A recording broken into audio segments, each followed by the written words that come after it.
New from Vinegar Syndrome, and in 4K no less, is Texas Chainsaw Massacre 2.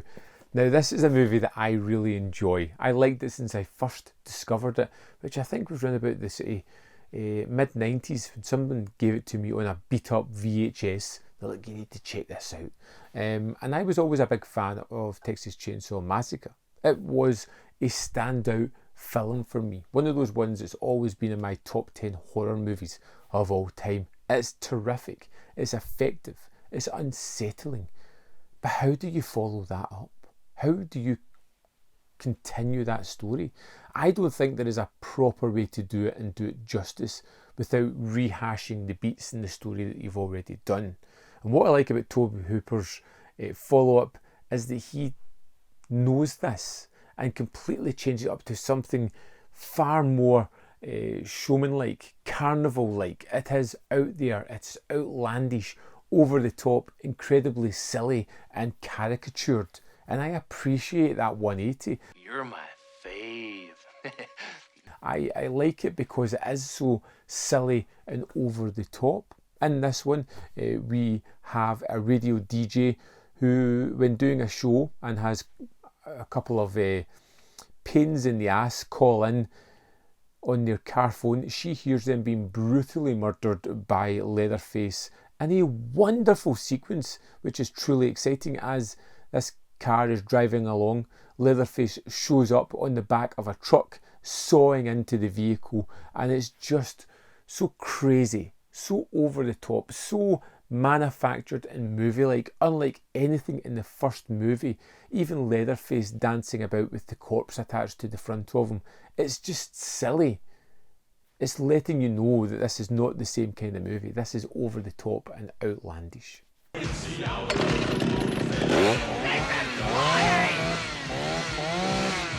What? Come on, what is that? I don't believe it, come on! We've got two main heroes this time around. We've got the disc jockey Stretch, and we have a kind of Texas Ranger Lefty, played by Dennis Hopper, who's out for vengeance because of his family who was murdered by the chainsawing Sawyers. And we have the Sawyers themselves. We've got the cook, who has won the chili, or best chili, for 2 years running. People don't know what the secret ingredient is. We have Leatherface, and we have Chop Top, played over the top and increasingly aggravated character by Bill Moseley.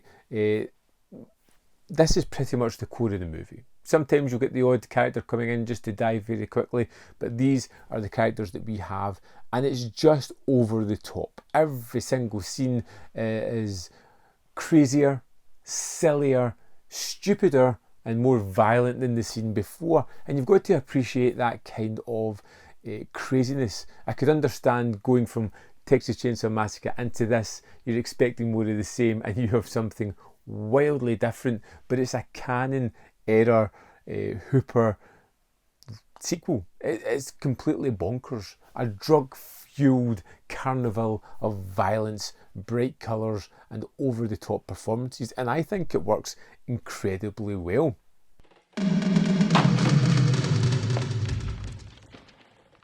Boys, boys, boys.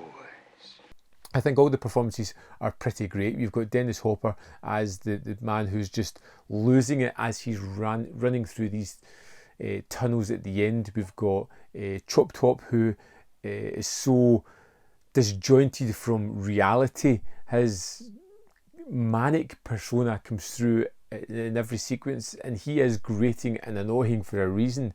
You get Leatherface, who seems rather horny at the start of this one.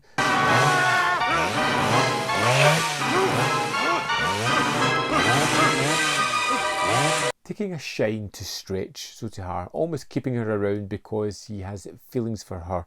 We get Cook in this one, who's just another aggressive character. Everybody here is genuinely turned up to 11. You get these wonderful set pieces, particularly when they get down to the tunnels. We have this great set design, even at the end of the movie, as we climb up to Mother Sawyer, Grandmother Sawyer, to see at the end of this one. It is violent. It is bloodthirsty. It's over the top. It harkens back to scenes within the original, but takes away all the kind of suspense and tension of those sequences and replaces it with an almost cartoon-like version of that. It is a movie that is there to disgust, to repel, to shock. It's not one like the first one that is there to deeply infect and get under your skin. This one is just all about the surface material. It's all about just being brash and loud and obnoxious and funny, and I think it achieves that. I really do like the Texas Chainsaw Massacre 2. It is an acquired taste. It is an odd, offbeat sequel, unlike the first one, and I appreciate that they had the kind of balls to do that 180 and completely deviate from the first one. Sure took care of my hams. Saved a trip to the hospital. I think it's hilarious. I think it's over the top. I think it's unnecessarily violent, and I love it all because of that. I would love to know your thoughts on Texas Chainsaw Massacre 2, whether you love it or hate it, because there seems to be the only two camps here. Maybe there might be a few people that just like it in the middle, but you seem to hate it, love it, whatever. I would love to know your thoughts on this one. I'd be curious as well as to what you thought about the 4K transfer. I thought it was fine. I don't know if it necessarily needed it. I'm glad it's got it, but I like I said, I'm not entirely sure it was required. Again, let me know your opinion of the transfer in the comment box below. We can kind of get a summation between everybody about what we think of it.